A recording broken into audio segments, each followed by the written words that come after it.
Volume 1 प्रतिलेखन संख्या 4849। अध्यक्ष महोदय, पैसा देकर लोगों को जासूस बनाया जा रहा है। सीमा क्षेत्र में जाएं या पिछड़े क्षेत्रों में जाएं, चारों तरफ विदेशी पैसे के बल पर हमारे देश के साथ खिलवाड़ हो रहा है। इतना ही नहीं, विश्वविद्यालयों में जाएं तो वहाँ भी यही खेल खेला जा रहा है। गिरजाघरों में, मंदिरों में, मस्जिदों में विदेशी पैसों के बल पर अपना प्रभाव जमाने की कोशिश हो रही है। यह समस्या किसी एक पार्टी का नहीं है, यह राष्ट्र की समस्या है। आज सदन में वित्त मंत्रालय की मांगों पर बहस हो रही है। सरकार के हर विभाग का वित्त मंत्रालय से संबंध होता है। देश में जो प्रगति हुई है और हो रही है उसकी काफ़ी चर्चा हुई है। जो प्रगति हुई है वह चारों तरफ दिखाई पड़ रही है। कम से कम रेल विभाग में तो काफ़ी प्रगति दिखाई पड़ रही है। रेल में अब भीड़ कम होती है। बिजली का भी काफ़ी विकास हुआ है। लेकिन देहातों की तरफ हमारा जो दृष्टिकोण है उसको देखकर कुछ कष्ट होता है।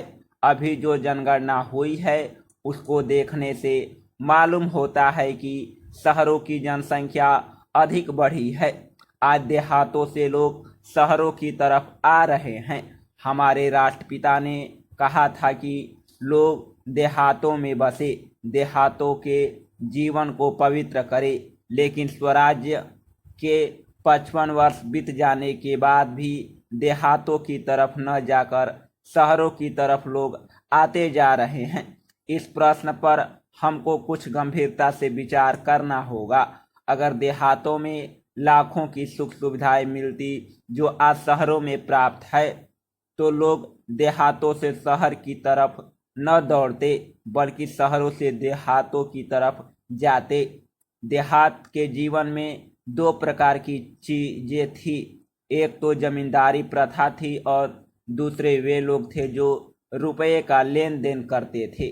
जमींदारी प्रथा समाप्त हुई, इससे लोगों को कुछ राहत मिली। जहां तक रुपये के लेन देन का प्रश्न है, पहले 25% तक का ब्याज लिया जाता था।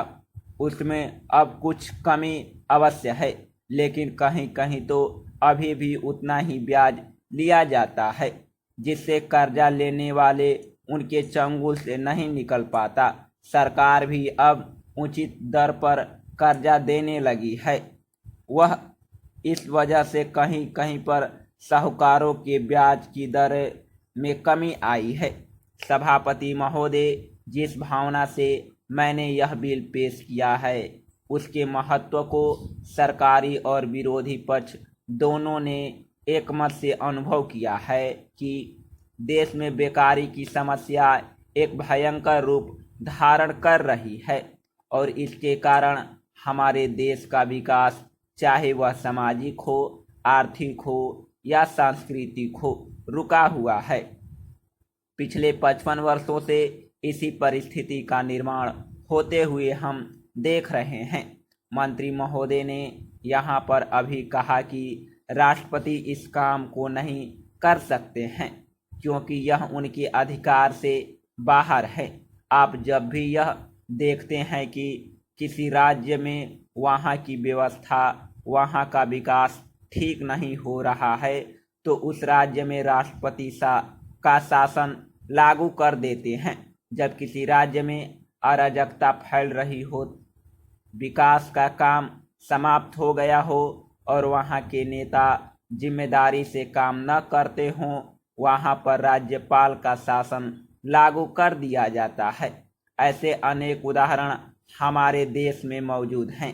इसी प्रकार हमारे राष्ट्रपति सबसे ऊंचे अधिकारी हैं और अगर देश में इस तरह की स्थिति काफ़ी समय तक चलती रहे तो राष्ट्रपति को आपातकालीन स्थिति में इस देश की सुरक्षा के लिए, इस देश की प्रगति के लिए सारी जिम्मेदारी अपने हाथों में ले लेने का अधिकार है। हमारे भाइयों ने बहुत से उदाहरण दिए कि राज्यों में संयुक्त सरकारें नहीं चली, लेकिन उनके पीछे राजनीतिक मामले थे। अगर कोई राजनीतिक पार्टी जिम्मेदारी से काम नहीं करती तो संविधान में यह स्पष्ट है कि उस राज्य की सारी जिम्मेदारी राष्ट्रपति की है। मैं आपको एक उदाहरण देना चाहता हूँ।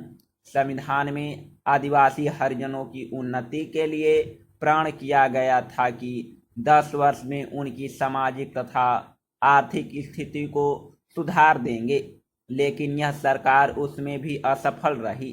इस समय को 4 बार 10-10 साल के लिए बढ़ाया जा चुका है, लेकिन फिर भी उनकी आर्थिक और सामाजिक उन्नति नहीं हो रही है।